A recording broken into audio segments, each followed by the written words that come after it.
Yan, gaya niya, no? Ito, yung kulay pula. Parang lalabas eh. Diba? Ano na yan? Solid white lane na yan. Pag lumabas yan, huliin niya pag may enforcer sa kanto. Tingnan natin na yan. Yan kung paparahin nila yan, ha? O, yan, lumabas. Pag may enforcer doon, huliin ka doon. Enforcer, meron? O, ayun, pinara na ng enforcer, mga pards. Ayun, sabi ko sa inyo eh. Diba? Pinara na siya. Yan ang example na sinasabi ko sa inyo. Pag diretso kayo, sa kanan lang kayo pupesto. Pero pag sa kaliwa kayo, kailangan kakaliwa kayo dito pagka may stoplight. Ganito dito eh. Pinara na. Ba? Solid white lane yan eh. Huwag ka na lalabas dyan. Ayun o. Ayun na siya, diba? Ayun. O, pinara na siya doon. Pinara na siya ng enforcer, mga pards. Yan ang sinasabi ko sa inyo. Ang iingatan nyo to sa Maynila pag pupunta kayo dito. Ganun talaga, mga pards eh. Hindi tayo swerte ngayon eh. Hindi tayo jackpot. Baliktarin mo yung jackpot. Pot jack. Ibig sabihin ng pot jack, malas.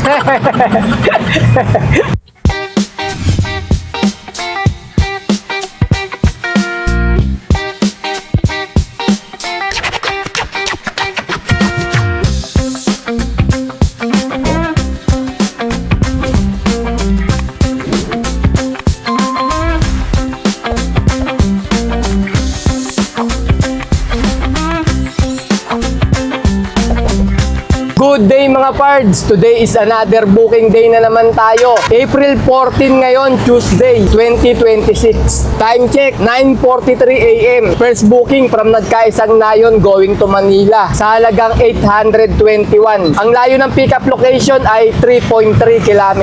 1,000 kg to. Papunta na kami sa may pickup location. Pickup tayo, mga pards. First booking. Yun yung pickup natin, ano? Papel. Ayan yung pick up natin, mga parts. Picturean natin. Okay, mga parts, na-pick up na namin yung first booking namin. Papunta na kami ng drop-off location. Ang layo ng drop-off location ay 21 km. Alright, let's go! Good news, mga parts. Bumaba daw yung diesel ng 20 pesos. Hindi na piso. Nung nakaraan, piso lang eh. Nadaan na ako dyan kagabi sa may gasolinahan. Nasa 129 pesos per liter. Nung nakaraan kasi, yung mga big player, nasa 145 yung diesel nila eh. Yung pinakamura na napuntahan ko, 139. Kaya ngayon ay 129 lang. Ibig sabihin 10 piso lang yung binaba, no? Yung mga ano kasi nagbabalita eh. Masyadong ano eh, sabihin 20, hindi naman pala 20 yung ibababa. Yung iba siguro, kanya-kanya silang baba. Yung iba 10 piso. Siguro yung mga Shell, Petron, Caltex, baka 20 sa kanila. Kasi 145 eh, yung presyuan nila. Eh hindi rin po obra kung 140 na pagka bumaba, 125 na lang. Kung galing sa 145. Di mas mababa pa sila sa mga ano, sa mga Uno Fuel. Yung 129 na nakita ko, Uno Fuel yun, mga parts. Hindi talaga 20. Sabi lang sa balita, 20 pero kahit na 129, mataas pa rin. Malayo pa sa ano. Malaki pa rin yung kakainin ng diesel natin, mga parts. Kahit sabihin mo bumaba siya ng 20. Pero okay na rin na ano, bumaba kaysa sa tumataas, di ba? Kung pataas ng pataas, yari na. Lalong wala na. Katulad dito yung booking nila, alam mo, parang balik na sa ano eh, sa regular rate niya, mga parts. May dagdag siya, kaso napakaliit na lang. Kaya medyo mahirapan tayo kumita ngayon. Tapos puno pa tayo. Hindi kat ng dala namin, hindi na pwede sabayan to eh. Pag sinabayan mo, lalo nang dadapain sa sakyan namin. Kaya ganun talaga, taste, tsaga-tsaga. Ano na lang, parang tsambahan or swertihan na lang kung kikita tayo, ganun. Dahil napakataas pa rin ng diesel, mga parts, kahit na bumaba na. Kasi malayo pa sa katotohanan eh. Yung galing 48 pesos, pagkatapos ng isang buwan, eto na, nasa 145 na inabot yung diesel, di ba? Kaya sa ngayon, hindi pa rin ngingiti si tatay.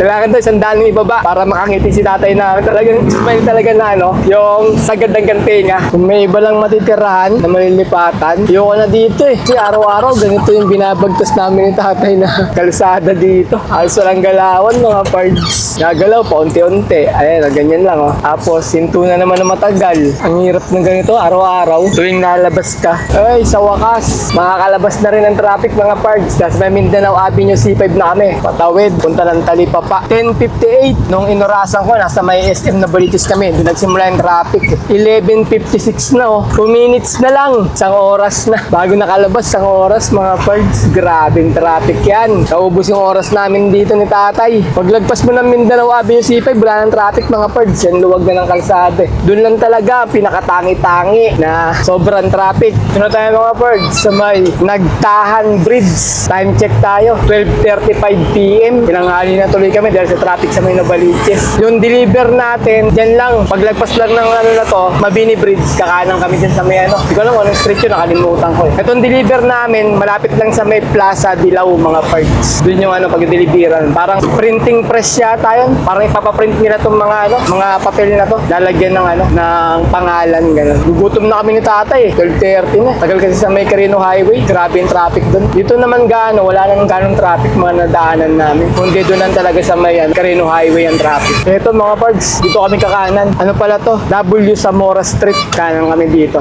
Kabila na ito, Plaza Dilaw na eh. Pagdating nyo sa may stoplight, ayun na yung Plaza Dilaw.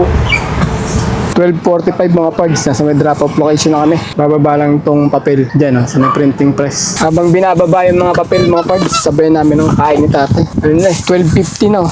Ito yung ulam namin ngayon mga pards. Togi, tsaka mechadong baboy. Wala, grabe ang init mga pards. Tirik na tirik yung araw ngayon. Masarap, may soft drinks tayo. Ang dami, no? Bumaba kami ng Binondo mga birds para sure na maraming booking. Dito tayo ngayon sa mga bandang Santa Cruz, Rizal Avenue na to. Hanap na kami ng mapapwestuhan namin mga birds. Dito kami ngayon mga birds sa may Tomas Mapua. Booking check tayo. May mga booking ngayon dito mga birds.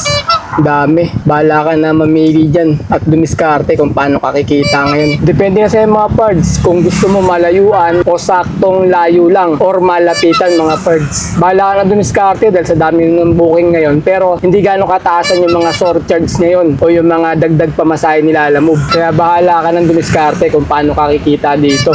Kami, basta bahala na. Basta laban na kami ng laban kung kikita kami o hindi. Ano tayo? Ganun na ang diskarte natin. Ano bang gusto mong diskarte? Kikita o hindi kikita?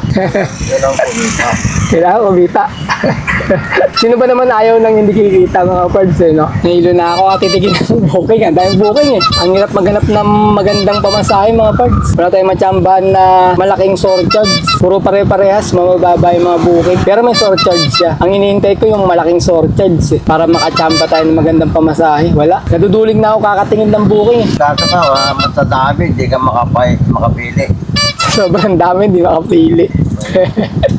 Hindi, magandang pamasahe nga titignan natin eh, malaki. Yung may mga magdadagdag ng tip, tapos may malaking surcharge. Minsan may ganun eh, may surcharge na malaki, magdadagdag pa ng tip, driver tip. Kaya doble-doble pamasahe niya malaki. Pag natsambahan mo yung ganun, swerte. Siguro iba dyan, hindi nagmamadali yan. Pero ngayon, wala eh. Ito, Manila to Tanawan, 1,923 plus 496. Mga ganun ba? Pero malapitan lang, wag yung malayo. Masyado malayo na yung Tanawan, Batangas eh. Hindi ka matanaw eh. Tatanawin mo, di mo makita eh. Tanong ko ng tanong na gano'n, no? Na makita sa tanaw, katatanaw mo doon. Malayo yun. Tanawan eh.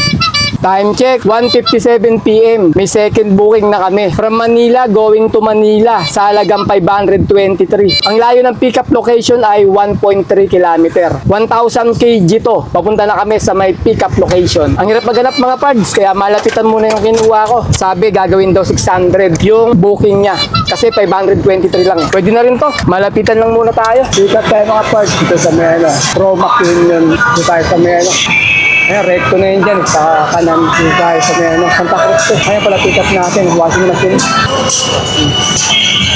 Apat. Meron pa. Yun pa. Okay mga pards, na-pick up na namin yung second booking namin. Papunta na kami ng drop-off location. Ang layo ng drop-off location ay 3.5 km. Alright, let's go! Okay na to mga pards, 600 pesos. 3 kilometro lang yung drop-off location natin. Naku, naiwanan tayo nila sir ah. Convoy kami. Convoy, naiwan kami. Ayun yung naka-Montero. Yung susundan dapat namin. Convoy eh. Uy, nalayo na. Convoy, iniwan kami. Then, nakamap naman tayo mga pards. Malapit lang naman. Diyan lang to sa may Sampaloc. Ang deliver na mga puro washing machine eh. Yung pick up namin, 523 nga sabi, gagawin 600. Sabi sa booking, nag-remark sila rito. Bulin natin, nawala eh. Ang hirap kumuha ng booking. Kaya nag-aalanganin nila mag-double booking mga pards. Yung top ko, 500 plus na lang. Baka mamaya kumuha tayo ng booking na pwedeng sabayan. Biglang hindi na natin nasabayan. Kasi yung lalamove wallet natin, kapos na. Baka ganito na ang diskarte mga pards. malapitan lang muna. Daming booking eh. Lalo na yung mga malapitan Manila. Hanap ka lang na magagandang pamasahe, may mga dagdag. Dito tayo ngayon mga pards sa may Espanya. Tapos kakanan tayo ng Vicente Cruz. Lapit na tayo sa drop-off location. 1.6 kilometer na lang. Dito, pag liko natin ng Vicente Cruz, tapos sunod na kanto, doon yung deliver natin. Drop-off na tayo mga pards ng second booking. Yan na, binababa na yung mga washing machine. Ano ba, parabol? Parabol yan! Time check, 3:06 p.m. May nakuha na kaming pang third booking from Manila going to Manila sa halagang 497. Ang layo ng pickup location ay 1.3 km. 1,000 kg to. Papunta na kami sa may pickup location. Pick up tayo mga parts, pang third booking. Yan yung pick up natin mga parts, mga karton. Hello, Bob! Shoutout sir, shoutout. Shoutout! Shoutout nga pala sa Asmin, sa Ricklin, basketball court. Ricklin, basketball court. Pards, sasabihin natin dito. Thank you! Shoutout Pards. Ano pangalan Pards? Gilbert to, Gilbert! Oh, si Pards Gilbert. Stop ka ngayon. Oo, stop muna. Pahinga. Kailangan ko muna si Mrs. pag lugaw. Kasi wala eh. Sa diesel lang napupuntang kinikita. Hirap eh, no? Ako, laban lang. Kahit ano. Kung meron o walang kitain, ganun, paras Tapos lang. may extra naman na pagkita ng lugaw. Nandiyan kayo sa may sa kanto? Ayun, sa kanila, Pards. So, baka yung mga kapards natin alam mo, pag gusto kumain ng lugaw, matapat ng 1188. Yan, lugaw muna kayo pag Buti na, dayo kayo rito. Ayun mga parts, kinakarga pa yung iba. Mga hardware material. Sabayin natin sa hardware. Meron pa ba, sir? Wala na ito. Sakto na pa rin. Okay, na-pick up na namin yung third booking. Papunta na kami ng drop-off location. Ang layo ng drop-off location ay 4.4 km. Alright, let's go! Diretso muna natin ito mga parts. Pagbalik natin, saka tayo kumuha ng diskarte. Yung pauwi naman sa amin, mga 2 booking o malaking pamasahe. Ang lilit ng mga pamasahe ngayon. Parang hirap dumiskarte ng magandang booking mga parts. Parang back to regular rate yung mga pamasahe nila alam mo. Kahit na merong kidlat, mabababa pa rin. Maganda pa yung malapitan na may kidlat, malaki yung pamasahe niya. Gaya nito, nasa 400 plus, pero malapit lang, di ba? Maganda sana kung double booking din Kaso nagmamadali may-ari, magkasarado doon alas 5. Mamaya, hindi namin nabutan yung alas 5, sarado na yung nila. Hardware kasi yung pagdideliveran. Tayo banda sa Recto Avenue, palikon ng Nicano Reyes. Pero dediretso kami, kami, dadaan kami sa may Ligarda, tapos Pigiras, tapos malapit na yung natin doon, pagdideliveran natin. 1.6 km na lang mga parts. Malapitan lang din ito. Kailangan pag dito kayo, ingat-ingat lang kayo sa bawat liko nyo. Tapos yung mga stoplight, pag alam nyong yung nagbi-blink-blink na, ihinto nyo na. Kasi pag kami bantay dyan, titiketang kayo. Maraming ito mga pards, mga nag-aabang. Kaya kailangan, ingat lang kayo dito pag dito kayo nagdi-deliver. O dito kayo magpi-pick up. Bawat kanto may nakaabang mga pards. Kaya kailangan, sunod kayo sa rule. Tapos yung mga guhit-guhit na ganyan, ingatan nyo yan. Pag nakita kayo, huliin kayo. Pag nakita nyo may mga ganyan na, yung mga, basta yung mga ganyan, yung mga solid white lane na. Huwag na kayong dyan, papasok dyan. Straighten nyo na lang yan kasi huliin kayo mga pards. Tapos huwag kayong pupesto sa mga bandang pakaliwa. Tapos hindi naman pala kayo kakaliwa. Huliin din kayo dito. Yun yung mga inaabangan nila dyan. Yung mga guhit, tsaka sa mga stoplight na nasa kaliwa ka pwesto. Tapos dediretso ka naman. Huliin ka nila, ganun dito. Ganun yung mga inaabangan nila rito. Yan, kunwari ganyan, Di ba may putol-putol, biglang mag-white lane na straight. Yan, huwag na kayong lalabas dyan. Yan yung mga hinihintay nila. Kaya mag-ingat kayo mga pards pagka dito kayo magpipick up. So na mga pards, pakaliwa na tayo ng Ligarda na tayo mga pards. Ayan. Ito yung sinasabi ko sa inyo. Kunwari, 2 lane. Pag gusto mo dumiretso, dito ka sa bandang kanan. Pag gusto mo kumaliwa, dito ka sa kaliwa. Kasi may stoplight dyan Pag diretso, sa kanan ka. Pag kakaliwa ka, dito ka sa pupwesto sa kaliwa. Ayan. Kasi pagka yung nakita nyo na yan. Solid white lane. Tapos diretso kayo. Sa stoplight na yan, huling kayo. Kaya kailangan sa kaliwa kayo pumwesto pag kakaliwa kayo. Ayan. Gaya niya, Ito, yung kulay pula. Parang lalabas Diba? Ano na yan? Solid white lane na yan. Pag lumabas yan, huliin niya pag may enforcer sa kanto. Tingnan natin na yan. Yan kung paparahin nila yan Ayan, lumabas. Pag may enforcer doon, huliin ka doon. Enforcer, meron? Ayun, pinara na ng enforcer mga pards. Ayun, sabi ko sa inyo Diba, pinara na siya. Yan ang example na sinasabi ko sa inyo. Pag diretso kayo, sa kanan lang kayo pupesto. Pero pag sa kaliwa kayo, kailangan kakaliwa kayo dito pagka may stoplight. Ganito dito pinara na. Ba? Solid white lane yan Huwag ka na lalabas dyan. Ayun ayun na siya, diba? Ayun. Pinara na siya doon. Pinara na siya ng enforcer mga pards. Yan ang sinasabi ko sa inyo. Ang iingatan nyo to sa Maynila pag pupunta kayo dito. Yan ang palagi nilang inaabangan. Yung linya, tsaka yung stoplight pag nagbi-blink-blink na. Minto na kayo kasi pag nakita nyo nagbi-blink, dumiretso ka pa rin. Huliin ka nyan. Drop off na tayo mga pards. Ang third booking natin. Time check, 4:36 PM. May pang-apat na booking na kami. From Manila, going to Batasan Hills, sa halagang 1,150. Ang layo ng pick-up location ay 1.6 km. 1,000 kg to. Priority booking. Papunta na kami sa may pick-up location. Ang hirap mga pards, kumuha ng booking ngayon, purang bababa. Kung gusto mo makakuha ng malaking pamasahe, mag-priority booking ka. Katulad nito. Wala eh. Wala tayong makuha ng yung magandang malaki na surcharge. Tapos sasabayan natin. Puro mga saktong pamasahe lang siya ngayon. Pero maraming booking talaga. Kaso pag kumuha ka ng 1,000 kg, pag minalas ka puno, wala na, solo booking na lang yun. Kaya nilabanan ko na lang itong priority booking. Papuntang Commonwealth, malaki naman yung pamasahe niya. Wala, ganun talaga eh. Natin magagawa eh. Abang-abang tayo na lumaki ulit yung mga pamasahe ni Lala Move. Kasi pagka mataas yung surcharge mga parts, yun lang yung pagkakataon na kikita tayo ng malaki. Pero pag saktuhan lang yung pamasahe, talo kasi nga mataas yung diesel. Kailangan natin ng malalaking surcharge para kumita. Ganun talaga, wala tayong magagawa pagka mababa yung pamasahe ni Lala Move. Kundi mag-taste tayo ng ganito. Wala eh, ang hirap yung paliwanag eh kung paano ko sasabihin sa inyo na mababa talaga yung pamasahe ngayon. Kahit anong gawin natin na pag-aabang, naubos na yung oras namin eh. Kaabang dito, makachamba ng magandang booking. Kaya nga nagmalapitan lang ako eh, para makakuha ng magandang pamasahe dito. Pero ito, maganda na to eh, yung 1-1 na to. Kaso nga lang, priority, solo booking lang, hindi natin masasabayan. Yung regular booking sana na mataas yung pamasahe. Tapos machambahan mo pa konti, masasabayan mo pa, di ba? Panalo. Kaso, hindi ganun. Yun nangyari sa iniisip ko. Pero talaga, tsaga-tsaga na lang tayo mga parts. Pick up tayo mga parts, pang-apat na booking. Yan yung pick up natin, mga karton-karton, mga box-box. Sorted yata yun. Ito na mga parts, pick up natin, pang-apat na booking picture.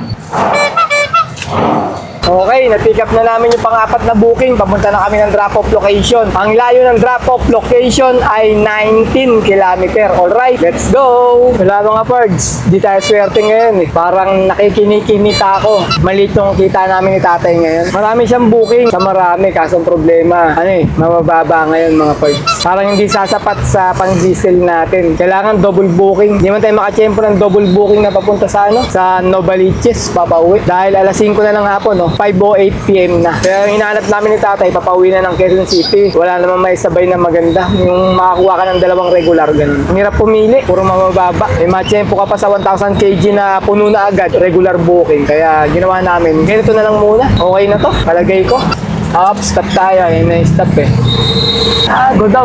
Sabi nang traffic enforcer, pinagbigyan pa tayo.